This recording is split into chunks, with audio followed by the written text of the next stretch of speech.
Selamat pagi, Assalamualaikum warahmatullahi wabarakatuh. Perkenalkan, nama saya Nadif Ainul Fikri. Saya mahasiswa Universitas Semarang jurusan Ilmu Komunikasi. Nah, kali ini saya akan sharing ke teman-teman semua tentang public relation atau yang biasa kita sebut PR. Apa sih PR itu? Fungsi PR itu sebenarnya apa sih? Oke, mari kita bahas. Yang pertama yaitu pengertian. Public relation atau PR adalah fungsi manajemen yang membangun dan mempertahankan hubungan baik dan bermanfaat antar organisasi atau perusahaan dengan publik yang mempengaruhi kesuksesan atau kegagalan organisasi atau perusahaan tersebut. Bisa dipahami? Jadi gini teman-teman, public relation itu merupakan kedudukan atau pangkat dalam suatu perusahaan atau organisasi sebagai penghubung antara perusahaan atau organisasi dengan publiknya. Sebagai contoh gini, misalnya saya bekerja di perusahaan fashion.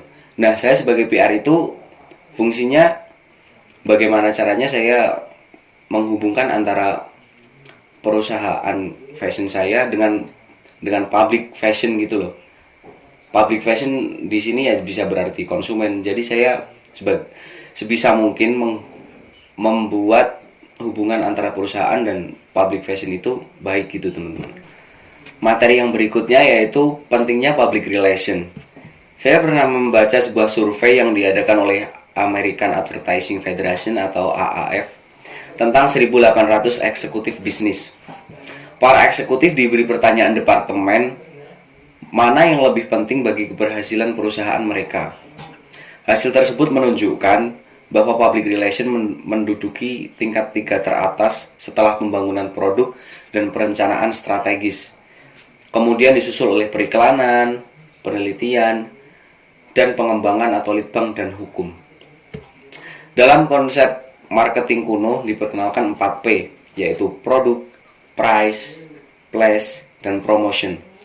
Tetapi dewasa ini 4P sudah banyak ditinggalkan oleh banyak orang.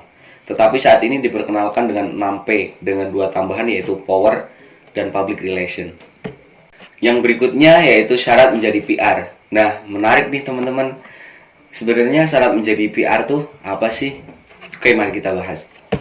Syarat menjadi PR yang pertama yaitu kemampuan berkomunikasi. Jelas, kita sebagai PR dituntut untuk pandai dalam berkomunikasi, baik secara lisan maupun tulisan. Secara lisan, misalnya kita mampu untuk menginterview orang lain dan kita juga bisa untuk diwawancari oleh orang lain sebagai narasumber. Kemudian kita juga bisa mempresentasikan hasil kerja dari perusahaan kita ataupun yang lain. Kemudian secara tulisan, seorang PR itu dituntut untuk bisa membuat naskah pidato, membuat laporan, dan masih banyak lagi. Kemudian syarat PR yang kedua yaitu kemampuan manajerial atau kepemimpinan. Dalam hal ini, seorang PR dituntut untuk mampu mengantisipasi masalah dalam dan luar perusahaan, termasuk kemampuan untuk menyusun rencana dan melaksanakannya dengan baik. Yang ketiga yaitu kemampuan bergaul dan membina relasi. Kemampuan bergaul atau membina relasi artinya harus mampu berhubungan dan bekerja sama dengan berbagai macam orang dan mampu menjaga komunikasi dengan baik dengan orang-orang yang berbeda